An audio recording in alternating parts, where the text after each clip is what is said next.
and it will be live in 2 seconds. And I'm hitting broadcast. Okay, thanks everyone.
Good afternoon, everyone. We're just going to wait 1 more minute before getting the proceedings started, but thank you so much for coming, and we hope you enjoy today.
Okay, we're going to get started. Good afternoon, everyone. Thank you so much for attending today's webinar on staying in the nuclear policy field.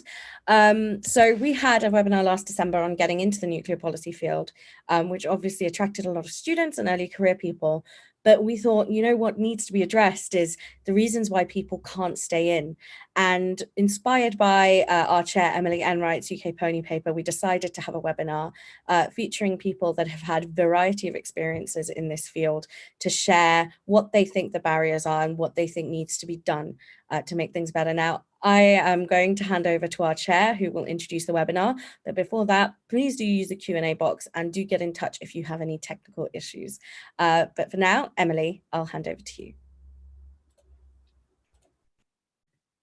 Thanks so much, Anu, and thank you so much to VERTIC for having me here today. It's a real pleasure to be chairing today's discussion, particularly because this is a topic that I'm really passionate about.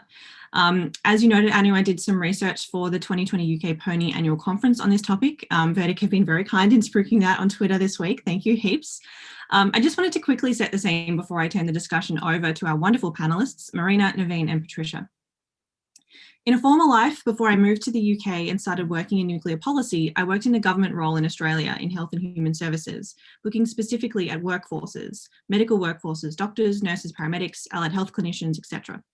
Workforce policy looks at how workforces can be built, professionalised and managed, how they can be developed to increase capacity and skills, how practices can be improved to see gains in retention, employee satisfaction and work outcomes, and how to shape programs that boost innovation, creativity and responsible risk-taking as part of the ongoing work of developing best practices.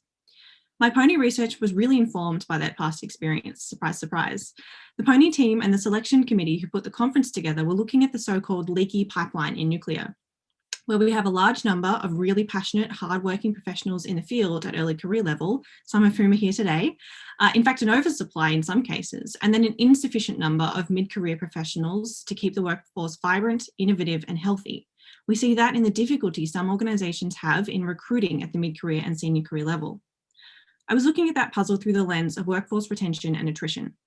In any workforce, it's natural and usually a good thing to have attrition as you move upwards from junior to career to mid to senior career levels.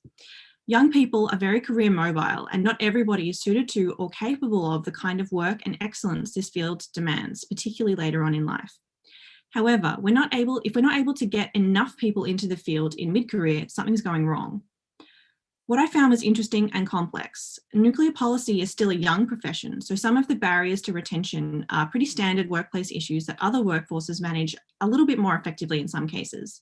Things like adequate pay for junior employees, opportunities to undertake professional development that is broad-based and focuses on not just research, but professional skills like leadership, management, budgeting, organizational reform, etc., as well as paid parental leave, workplace discrimination and sometimes bullying, the perseverance of unpaid internships, and more. We also had issues with the size and nature of the field itself reported. Fundamentally, and this was really one of the most pointed, I guess, comments that I made at Pony, at early career, there are not enough jobs. And I mean that not in terms of an acceptable oversupply of young people looking to get involved. What I mean is the workforce does not contain enough young people, and the jobs that do exist are competed over ferociously. There are lots of contributing factors here. I won't get into them all now, but it was the number one issue that I came across in interviews and survey results. Across the workforce, there's also not enough diversity. I think we know this. Women, people of colour, LGBTIQ+ identifying people and other marginalised groups have really only recently begun to experience the kinds of access to the field that white men have traditionally enjoyed. And we still have a long way to go in terms of inclusion, diversity and equality. We also need opportunities to include people who understand nuclear in a different way, tech professionals, people who work in nuclear energy, people who have military experience, as well as visual artists, public communicators, strategists, professional educators, etc. Finally, the pipeline. This is a significant quandary. Highly professionalized workforces solved this problem decades ago, but in nuclear, it's really complex. And what I found is a sense that there really is no clear pathway from junior to senior roles. There's an abundance of short-term contracts dependent on project funding and no guarantee, if you will, of ongoing work, let alone promotion and advancement in the workplace or workforce. This becomes a significant driver for attrition as people move towards the private sector, government and industry, where there's much more certainty about what the future could and should hold for each employee. This challenge, as I said, is multifaceted and it's a really tough one to resolve, particularly in the funding environment in which we operate. And the ways that we should address it are equal parts building certainty into the workforce and managing expectations to forge more flexible, forgiving and exciting pathways and pipelines in nuclear. But these are just some of my reflections and I want to go over to our panelists now, Marina, Naveen and Patricia. I'll introduce each one as they begin their remarks, starting with Marina. Marina Favreau is a research fellow at IFSH Hamburg, where her research focuses on the impact of emerging technologies on arms control. She is also a consultant at the Centre for Science and Security Studies, CSSS, at King's College London, where her research focuses on technology and bridge building. Previously, Marina managed the Emerging Technologies Research Program at VERTIC and worked as an analyst at RAND Europe. Marina holds a first-class master's degree in international relations and politics from the University of Cambridge. Over to you, Marina. Great, thanks so much, Emily, for that great introduction. I always, the first class master's degree is such a cringe. That should be knocked off the bio, I think. Yeah, so hi to everyone. My name is Marina Favreau. I work as a research fellow at IFSH Hamburg, and I also work at CSSS at the King's College London. In both roles, I look at the impact of emerging technologies on arms control. And as Emily also mentioned, I formerly worked at BASIC and at RAND Europe. And the way that I think about the entirety of my short career so far, I'm quite a visual thinker. So I understand these organizations as existing on a continuum with academia on one end and research consultancy on the other. So IFSH and CSSS are institutes within universities, meaning that they're closer to the academia end, whereas RAND exists on the extreme end of research consultancy, and BASIC and other think tanks fall somewhere in the middle. So to caveat my remarks today, I'm speaking in a personal capacity for one thing, and I'm also going to try and keep it as broad as possible. I'm not going to name names because I know that all organizations across this continuum have different challenges and opportunities. But for me, one of the biggest challenges that I've experienced is work-life balance. And I know that the people in the audience today are here because they're very passionate about their work and about the sector. So to be clear, I'm not talking about exceeding 40 hours a week or working the occasional weekend, but about a more endemic overwork culture that included frequently canceling holidays, having a weekend free of work as the exception to the rule, and staying in the office until very late on a regular basis. So when you're in a situation like this, what makes matters worse is that sleep deprivation and an overloaded adrenal system can mean that when you take time away from work, you're actually busy recovering and still can't use that time to do things that make you feel happy and sane, like seeing friends or hobbies or the rest of it. So in my experience, this was really difficult to contend with because I am very passionate about the work that I do, and I had a job and colleagues that I loved. But on the other hand, the scope of my job expanded to such a degree that I had little time for anything else in my life. And I've done some thinking on where these challenges originate, and I've tried to group them into 3 categories. So one group of challenges relates to the way that organizations win and deliver work. Another is location related, and the final category is more personal. So taking these in turn, the first category, as I mentioned, are challenges relating to the way that organizations in the nuclear sector win and deliver work. So in my experience, project budgets were small for what the client wanted delivered. And this was exacerbated by fixed price contracts, which set an upper limit on the contract value, regardless of whether the scope for the project grows, and it often does. So not only are project budgets small in absolute terms, but they're also small in relative terms, which is to say that the project budgets that you see in research consultancy are small compared to other consulting organizations. And because the project budgets are small, organizations have to bid more frequently, and bidding for contracts puts a lot of work on your plate when you're already working on delivering the projects. And finally, it's less likely that small organizations, and I include all the organizations that I worked for in this category, have large cash cow projects that can prop up some of the lower value projects. So together, I hope that these features show you how the nuclear sector can systematically fuel overwork and potentially burnout amongst its employees. The second category of challenges that I want to talk about are location related. So I worked for a while in Cambridge, which I found quite insular. And that's because my colleagues were my only network in the field. And so there's a lack of perspective and there's also a high degree of kind of normalization of overwork. So this happened to the extent that going to the office or to a cafe to work on weekends became fun because that's what your friends were doing. And I had no idea that the London networks existed, and I didn't have a way of accessing these networks, keeping in mind that this is pre-COVID times. And finally, on a more personal level, when I made the decision to leave this organization, I felt that it was a failure on my part not to be able to hack it, which shows how even when the situation that you are in is toxic and perhaps making you physically or mentally unwell, you can still experience a bit of Stockholm syndrome. So at the risk of focusing only on the negatives and not on the positives, I want to say that I've learned so much from all the roles that I've held, and that each role has been really important for my personal and professional development. As you might imagine, one of my biggest takeaways from burning out or being in this situation where there is endemic overwork is I've learned how to fiercely protect my time. But another takeaway from the previous roles that I've held are the friends and networks that I built, and there are people that I continue to tap for expertise and friendship and the rest of it every day.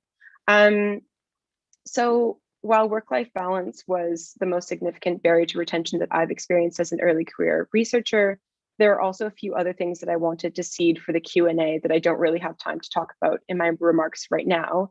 So these points are a little bit all over the shop, but in case any of these things resonate with you, then we can pick them up later in the conversation. So firstly, I'm a foreign national working in the UK. I'm very lucky to have an Italian passport, without which I would not have been able to have any of the jobs that I mentioned.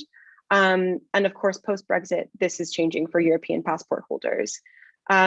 Secondly, I've held a nuclear policy analyst role before, but I've also worked in more generalist roles in security and defense that were not nuclear specific. So I can now speak the language, but I do still feel like a bit of an outsider to this field.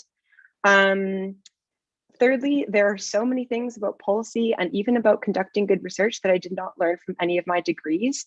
And if you're in the position where you're moving from your master's degree into a policy role, you should expect that your writing will be ripped apart for at least the first 6 months in a policy role. But even now, 4 years into my career, there's still a degree of code switching that happens. For example, I submitted a report last week that I was told read like a round report and needed to have more of a story. So my writing is still being ripped apart. And finally, I got to where I am today in part through finding a niche. In my case, I think that's methodological, through brand names like Rand, which actually carried a lot more weight in the sector than I realized prior to entering it.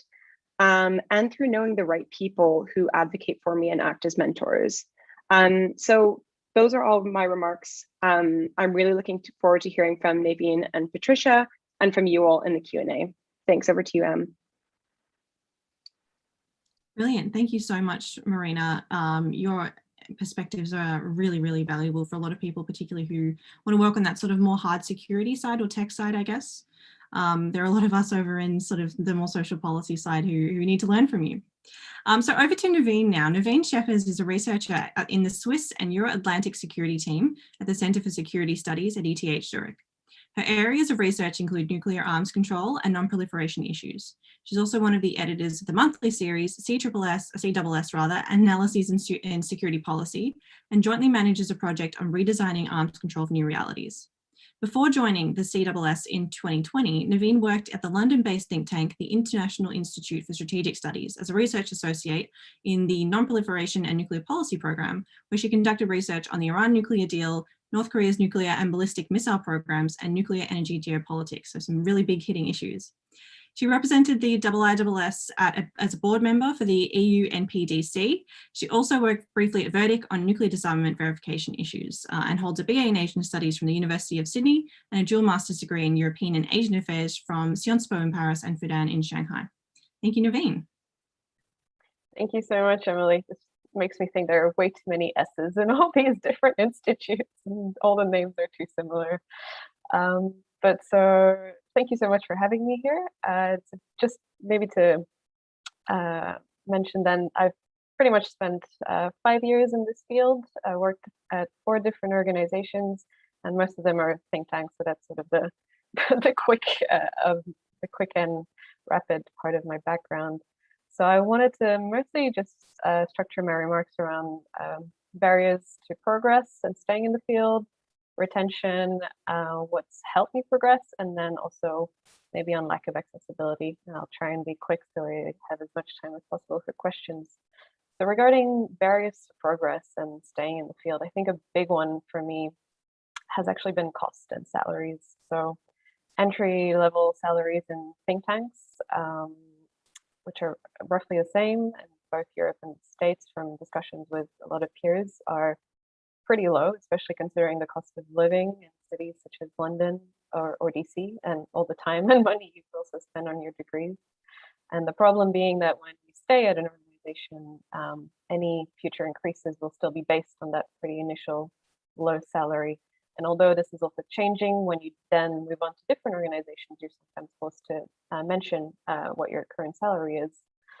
And then this echoes a little bit what Marina mentioned, but salaries for early career positions can also be hard to negotiate because they are tied to pre-existing funding or already negotiated funding, which then in some cases also leads to salary increases being tied either officially or unofficially to securing more funding. So this whole funding discussion is a big one in the think tank field for sure. And then also brings me then to a second important barrier, which is positions being linked to funding, and therefore certain projects means that your contracts are often on an annual, maybe 2-year basis, leading to that level of uncertainty you have, this thought in your mind that your time has sort of in an organization has a pre-existing expiry date and doesn't necessarily depend on the quality of your work. Then from, again, my own experience, another issue which I find affects progress and retention is also the dual nature of a lot of early career positions in terms of research on the one hand and then project management on the other. So in order to progress in this field within an organization, but also when you change, work that has been publicly recognized is very much valued. So a good publication track record, but also presentations, media interventions. But I know that I used to spend a lot of my time, most of my time, working on grant management, event management, and then also a lot of private things, private briefings or reports for funders or memberships if you work in the UK in particular. So not to say that all of these things are not valuable skills to develop, but they are sometimes undervalued. And because I think a lot of job titles have the word research in it or analyst in it, you're kind of expected to have that very public track record, which can be difficult. Then when it comes to retention, I'd say that setting very realistic and achievable goals with my manager has always been for me the best way to know what I should be doing in order to be promoted. So a lot of think tanks do have very clear competency frameworks, and that's also then often where you can see whether how heavy the research component should be or was not that clear. I've been very lucky to have very supportive managers, but the research component for me ended up taking, I think, a lot of extra time, even having to do it on during my free time, my own personal time, which then, as Marina says, affects your work-life balance because you do want to get recognition, public recognition for the work that you do.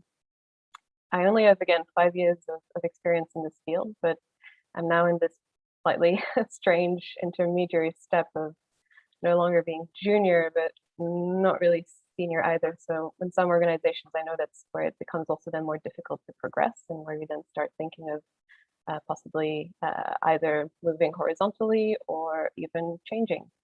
So once you become that, senior researcher, senior associate, senior fellow, whatever the title, they all mean the same thing. There are very few management positions available within that one organization particularly. So you then are forced to move, and then again, it depends on jobs that are available and locations, which are few in the nuclear policy field. DC, London are the big hubs, so I think Switzerland for me was very lucky. And what has helped me progress, I would want to mention the very large and welcoming and increasingly diverse nuclear policy community that exists. I think for me, attending a lot of events and engaging with and learning from people working in this field has helped me discover just a whole lot of new opportunities, not a lot of new resources, and just more generally has encouraged me to stay in this field because especially if you've worked on, arms control issues, the Iran deal, North Korea. I can only say for the last 4 years, but I think people, perhaps like Patricia, who've worked on NPT issues or the disarmament debate for many more years, it can be really disheartening when you see a bit of a lack of progress. So having this community working on it, debating, exchanging on it is quite encouraging.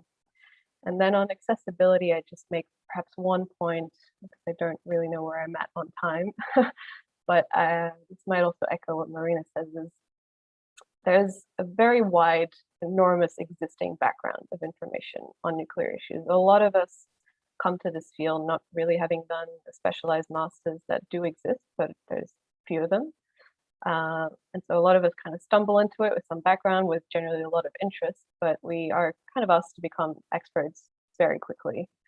There's a very steep learning curve, and depending on the number of projects you work on, it's again a number of different topics you have to acquire a lot of background information on. So there are a lot of good resources out there, and I will mention them quickly now just because I think it's a good thing to mention if they're not widely known.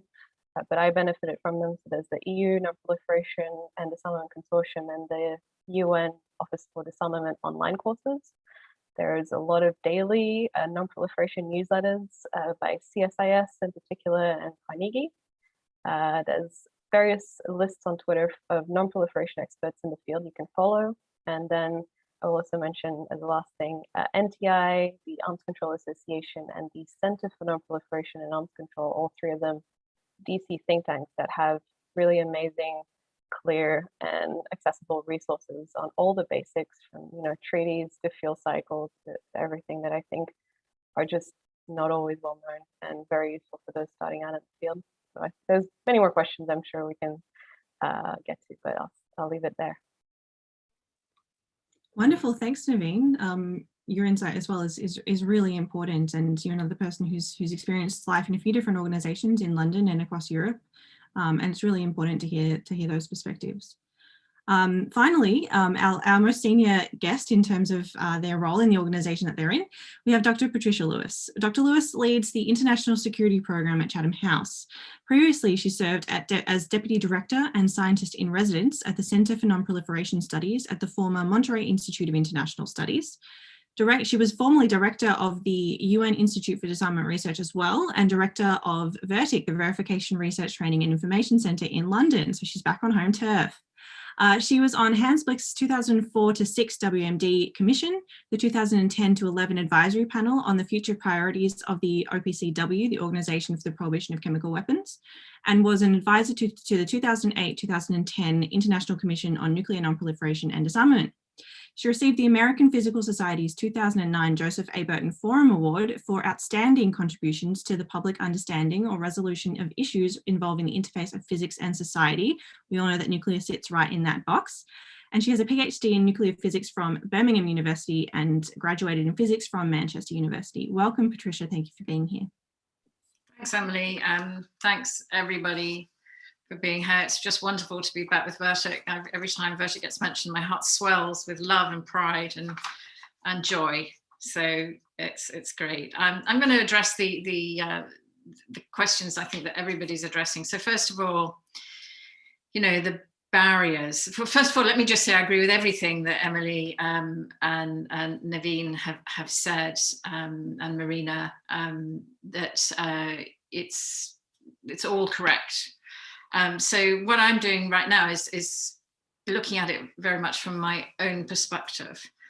And if I can just say as well, in terms of the 2-year contracts, all my way through Unidir, my 11 years there, I was on a 2-year contract. I had to renew it every 2 years. Every single contract I've ever had is dependent on how much money I've raised. And that's my whole career, including when I was in physics beforehand. So this is I think perhaps the biggest barrier that we have in our work is our funding model. I think it's somewhat better if you get into academia and get tenure, but even then, the ability to function requires somebody to be raising money somewhere, right? So that it's really important to acknowledge that and then maybe have a look at which funding model works best. And I've been through various types of funding model, and I'm happy to talk about that in the Q&A. I think as well, there's a problem in our field that there's this sort of club mentality, as I like to think about it, where you're in a club. Some people, certainly in the Conference on Disarmament in Geneva, they used to call it the best club in town. Anyway, and I think that, you know, getting into the club, it can be an ambition, but actually not being quite in the club can sometimes be much more interesting. And you can create your own clubs, if you like, your own networks, your own groups, and actually have quite a big impact that way. I would say that salary levels, particularly in the early years, is very bad. And it's really difficult to know what to do about that because, again, there's a kind of a culture around that. It's expected in the funding model that we have. It's sort of embedded into the whole system. And that certainly needs some attention. And I remember it very well from when I was at that sort of, you know, I came into this field in my late 20s. So from there till I was in my sort of late 30s, gosh, it was a struggle. And I was a single parent with a young child, and it was really difficult. So one of the things that I found really matters is getting your name out there, participating and speaking at conferences, and be absolutely bloody minded in getting into those places. Pull every trick you have in the book to get into those venues. And when you're there, make the most of them. Network, talk, learn, listen, present, even if it's in, you know, a panel that you think no one will go to, even if it's, I remember once being punished at a conference by being given the Sunday morning at 9 a.m. slot, which, as you know, is the worst possible slot. And it was definitely a punishment for my behavior. So I decided to do a talk on sex and verification. And you've never seen such a big crowd at 9 o'clock on a Sunday morning. I still have people coming up to me saying they remember that talk. So, you know, just try to get some name recognition out there. And then I would say the other thing that really matters is qualifications. And I know that everyone here works really hard to get those qualifications, your master's levels, your PhD levels, they do count. And, you know, after a while, after many, many years, they don't count as much because, of course, your reputation, everything you've published, but getting in, getting your name known, it really does help to have those qualifications. And no one can argue with those qualifications, right? They're there and they have to be noted. They have to be taken care of in all of your applications.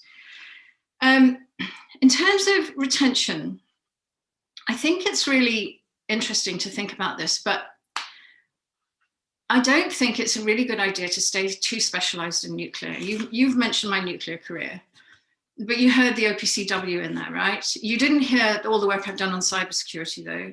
And you didn't hear all the work I did on small arms and light weapons, or all the work I've done on conflict resolution. And I have done all of that work.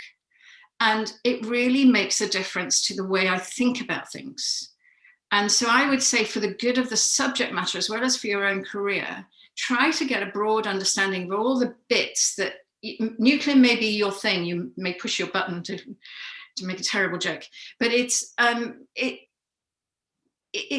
really important thing to understand how it connects to space, how it connects to small arms, how it connects to cluster munitions and landmines.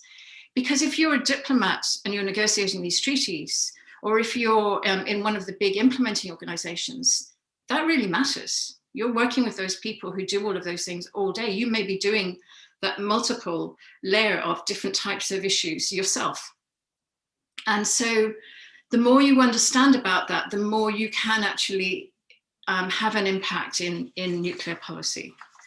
The other thing I would say in terms of retention is, I think we need to really think about how we move on from this junior or young person or next generation or whatever tag it is, and also remove the word senior as well.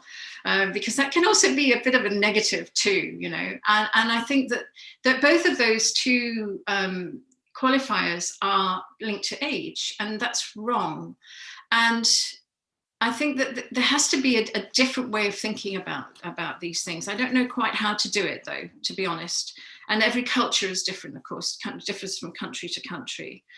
And I think in terms of making progress, what I would say is make sure that you produce work that has an impact. There's an awful lot of stuff out there that really just is part of the background noise. Try to make sure that what you're trying to do is achieve an impact. The ability to write policy papers is a real problem for a lot of people, and it's worth spending a lot of time on. I would say enjoy having your work critiqued. My work still gets critiqued. We're edited to the hilt at Chatham House.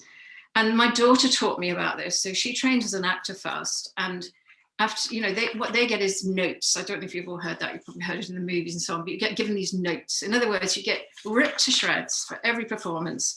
You get ripped to shreds for every audition, for every rehearsal. You'll get given these notes. And she taught me how useful and valuable those are. So, you know, whenever I read my notes, I'm seething, how dare they? But then I think, no, you know, get into your inner learning mode. This is an opportunity to learn. This is an opportunity to improve. There's nobody who can't improve. And actually, I think it's been really helpful in my work to be able to. I've learned a lot from my kids, by the way, to think about how you're constantly learning, constantly improving. I always feel junior in that sense, I guess, is what I'm trying to say. So adopt this learning mentality all the way through your career. And don't be afraid to get your hands dirty. Do the photocopying, you know, do the more boring, mundane work, organize the meeting, go through the participation lists, etc., whatever stage you are in your career, because that's also part of our work. As you go through the admin tasks that you have to do change, and as you go up the management scale, they get heavier, not lighter. And you are more responsible, you have more accountability, more is demanded of you. It doesn't get easier, it gets harder. So just be aware of that this is part of the work.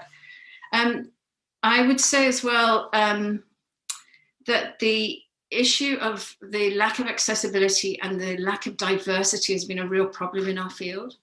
And it's been a real problem, obviously, for the individual, but it's also been a real problem for the subject matter, because I think we've really suffered from lack of diversity and lack of creativity. And then my final thing is to say that, unfortunately, the ability to raise funds is a huge skill. And if you're working in a team, someone has to be able to do it, or you're not going to be able to fund the project. Whatever the funding model is, the ability to raise funds is a skill that, if you can do it, it's hugely marketable. And I know how difficult it is. I don't think I'm particularly good at it, but I've really worked hard at it over the years and tried to become better at it. So I'll leave it at that, and happy to get into any discussion. Wonderful. Thank you so much, Patricia. Your perspective as well is incredibly valuable as someone who's been in and around the fields for a while and has had a lot of different perspectives, both as an employee and as an employer. It's great to hear from you. So before we turn to audience Q&A, I'm just going to flagrantly abuse my chairing privileges and ask a really quick one of my own for each of the panelists. Maybe if you could try to do it in 50 words or less, that would be great. If you could articulate the one thing that has kept you in nuclear policy, what has been the key to your retention by the community and vice versa? What would that be? I might start with Marina first and work that way. Oh, you're putting me on the spot here. With no time to reflect on this, I would say that there are really wonderful people in this field, and I do feel cared for, and I feel supported by a great group of people. So that's my answer. Great, thanks. Very snappy. Naveen. They're strict sounding the same, but I had a lot of really good mentors in the field. And then again, also just the subject matter and its relevance today. I think that there is such a thing as seeing it in the news all the time and realizing how relevant it still is and how much work still needs to be done about it. Brilliant, thanks Naveen. And Patricia. Yeah, for me, it's because it's exciting and it really matters. And I had the misfortune of having a lot of taste of success in my early career, and I've been trying to recapture it ever since. A noble goal. Okay, so let's move to the audience Q&A. We have a few stacked up and we do want to finish right on time, so we'll be quite quick. We've got a first question here from Fabian Hoffman, who is a policy intern at BASIC and is completing his master's at KCL. He's wondering whether the difficulties that we're seeing in nuclear policy are unique to this sector, or whether there's something that we see across different areas in international security and strategic security, particularly in sort of defence and terrorism studies. Patricia, you mentioned that you have done some study in small arms and light weapons and other areas like that. Is this ubiquitous, or is it really specific to this small community? Patricia, if you might like to go first. So I think the political the background at the moment is ubiquitous, but I think nuclear brings out the very worst in people, probably because of the types of weapons they are and what they do. And the way in which we've structured things so that, culturally we've given them so much political power as well as their destructive power. So I think we see the very sharp edges of the political difficulties we have when we get into the nuclear realm. And it's much easier to move at the fringes of things when you're not in that kind of sharp focus, I think. So it's easier to move on some of the issues like small arms and light weapons, perhaps, and cluster munitions and so on, because of the huge focus on some of these enormous big political differences in nuclear. Terrific, thank you. So Marina, you've had some experience in tech in particular, and you noted in your remarks that you still consider yourself something of almost an outsider in nuclear policy. Have you seen the same sorts of issues in other areas in international security? Yeah, I will say to Fabian's question, my remarks were talking about the kind of entirety of my career, and I think that probably the minority of that time has been spent in the nuclear field very cleanly. And now is more of a arms control sort of smorgasbord sort of thing. But I think also something that we were talking about just before this webinar began was how MacArthur is leaving the nuclear field as a funder, and that is kind of that cash cow potential that I was talking about, that can help prop up some of the lower yielding projects in organizations. And I think that this speaks to, is nuclear going to continue to be funded to the same level, or are we seeing it decline over time? I know that public opinion polling puts nuclear issues after other existential threats, for better or for worse, but we might think about how the funding landscape might change in the future, and that will definitely impact all of our lives, as the three panelists have noticed. Yeah, really good point there. And Naveen, over to you.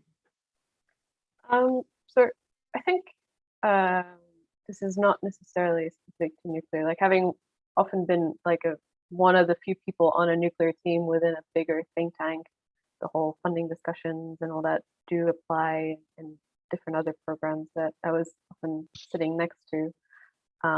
But to Marina's point about funding for nuclear specific decreasing, I think it's also maybe a sign at times, in the sense that nuclear policy has often been very siloed. We've often looked at nuclear arms control specifically, nuclear non-proliferation specifically, and definitely in recent years with the catchwords of emerging tech and all that, both been, I think, painful for those people who have been working on emerging tech for many years.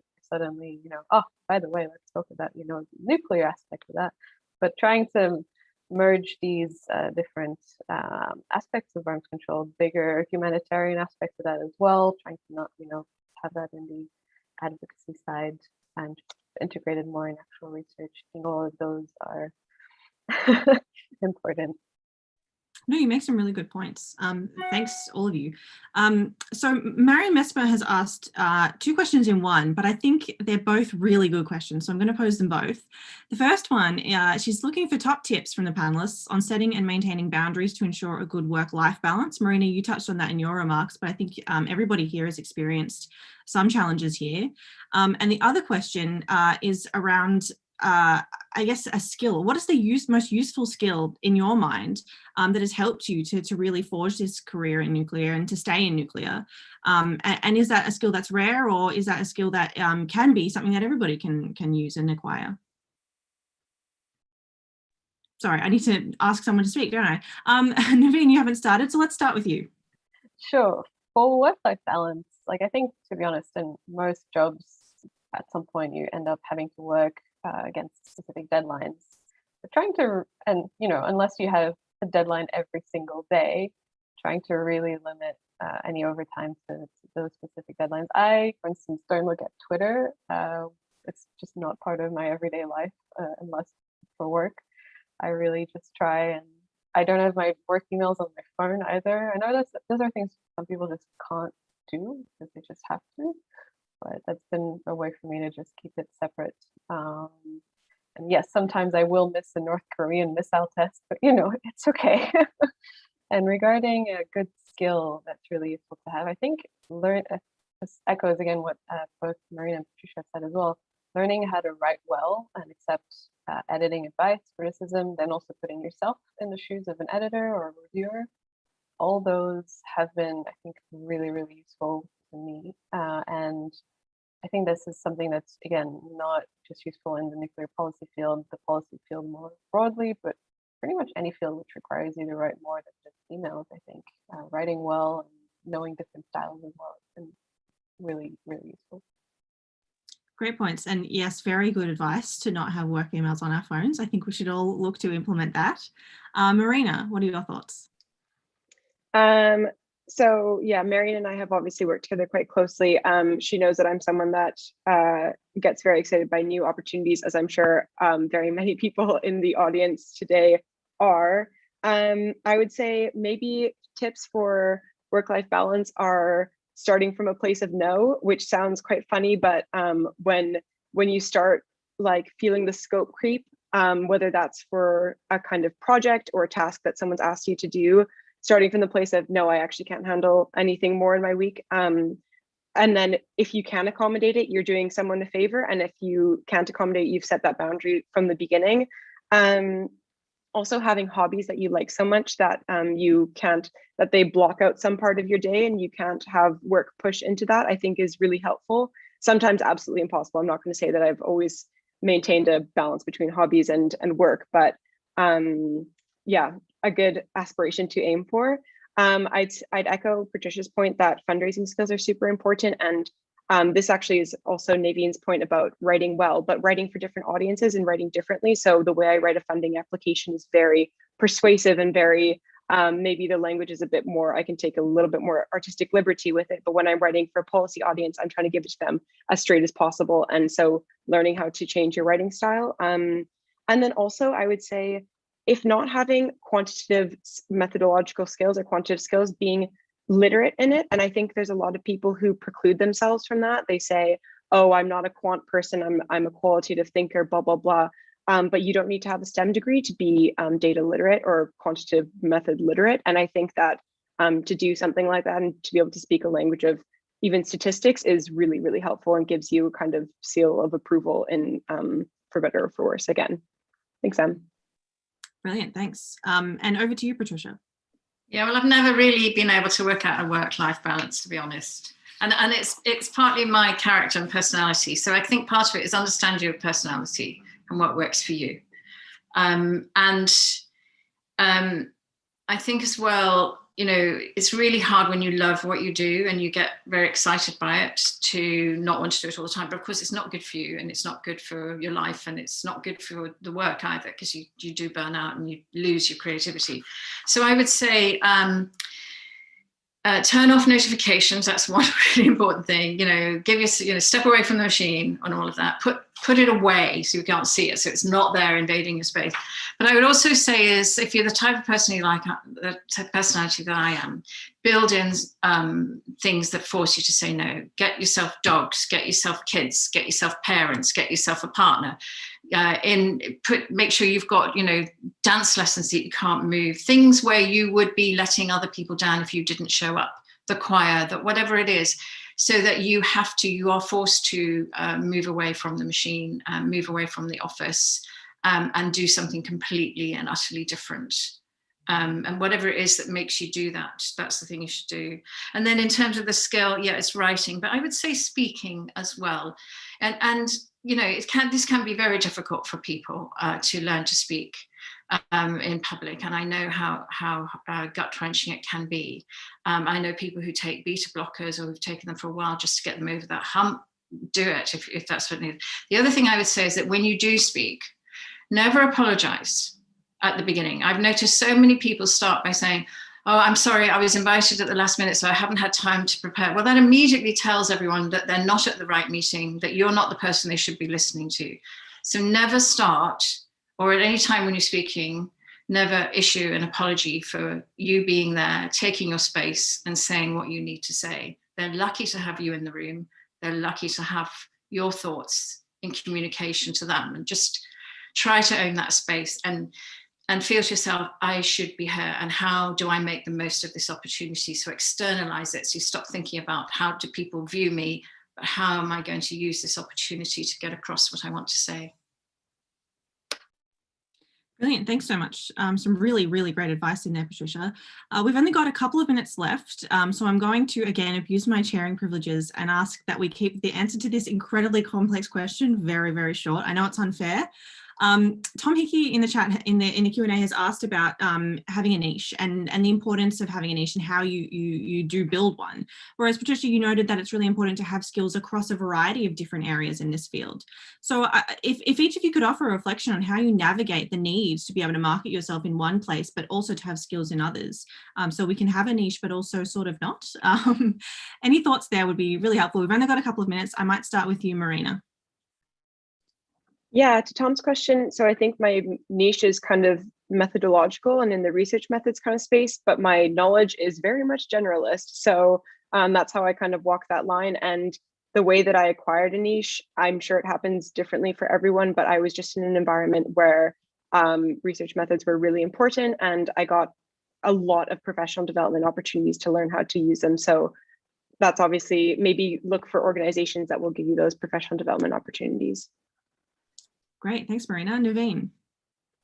I think I was early on pushed us to find myself a niche very, very early on in my career, which I didn't think was particularly useful just because I had so many interests. But I think having, one area like a region or a specific technology, or as Marina mentions, a methodology is useful, but you just can't, I think, navigate fully or progress fully if you're only focused on the one thing anyways.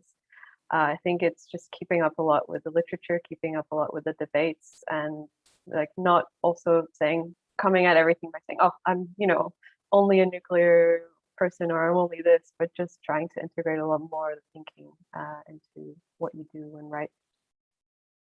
Brilliant, thanks, Davine. And that calls to mind the number one habit that I think every young woman in particular, but also most young people in nuclear have, of introducing their remarks by saying, I'm not an expert, but this is what I think. We need to get rid of that. So over to you, Patricia, for the last comment of the section before we close out. I agree. That sounds like an apology, so never say that, right? I would say, by all means, find a niche, but build in some resilience into your niche. So find the linkage of your niche to something else that, should all the funding drop out of your field, that you'll be able to continue doing something that still pushes your boat and gets you excited.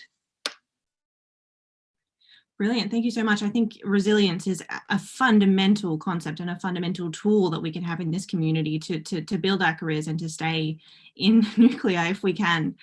So this has been wonderful.